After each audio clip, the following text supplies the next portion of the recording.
1971 में हुए रामसर सम्मेलन से लेकर 2022 तक भारत में कुल 75 साइट को रामसर सम्मेलन के तहत वेटलैंड घोषित किया जा चुका है, जिसमें से हमने चिल्का झील, केवलादेव नेशनल पार्क तथा वेम्बनाड लेक के बारे में बात कर लिया है। आज हम बात करेंगे 1990 में शामिल होने वाले आर्द्र भूमि की। 1990 में हरी के wetland Punjab, Loktak lake Manipur, Wular lake Jammu and Kashmir तथा सांबर लेक राजस्थान को रामसर सम्मेलन के तहत अंतर्राष्ट्रीय महत्व का आर्द्र भूमि घोषित किया गया था, जिसमें आज का मुख्य विषय है लोकटक झील।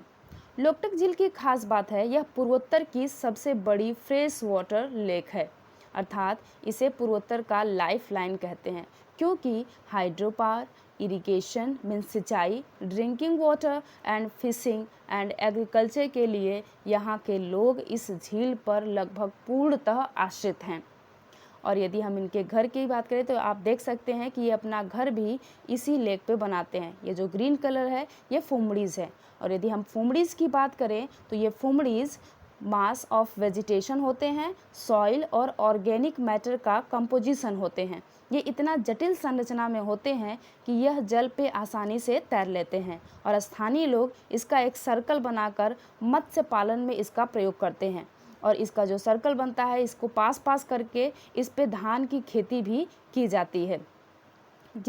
चूँकि इस फुमड़ीज़ के कारण ही इस पर एक नेशनल पार्क भी डिक्लेयर किया गया है, जिसका नाम है केबुल लामजाओ नेशनल पार्क। यह विश्व का एकमात्र फ्लोटिंग नेशनल पार्क है, और इस पार्क पे जो फुमड़ीज़ पाई जाती हैं, इसी फुमड़ीज़ को खाकर जीवित रहते हैं यहाँ के स्टेट एनिमल, जिसे कहते हैं संगाई डीर या डांसिंग डीर, जो international union for conservation of nature अर्थात IUCN के इंडेंजर्ड कैटेगरी में शामिल है।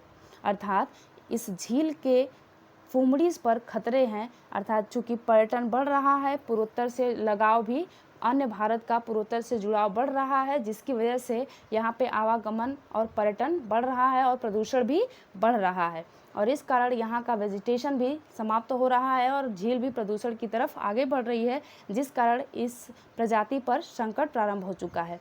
अब हम बात करते हैं लोकटक झील की सबसे चिंतनीय विषय की।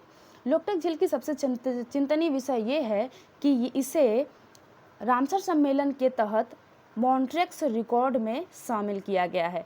मॉन्ट्रेक्स रिकॉर्ड में आप कमेंट में बताना कि हमने कौन सा पहला साइट डिस्कस किया था जिसे मॉन्ट्रेक्स रिकॉर्ड में शामिल किया गया था। मॉन्ट्रेक्स रिकॉर्ड में शामिल होने का उद्देश्य यह होता है कि इस झील पर पर्यावरणीय तथा मानवीय कारणों से खतरे प्रारंभ हो चुके हैं। 1993 में इसे मॉन्ट्रेक्स रिकॉर्ड में शामिल किया गया था, और 1990 में ही इसे डिक्लेयर किया गया था इंटरनेशनल इम्पोर्टेंस का वेटलैंड।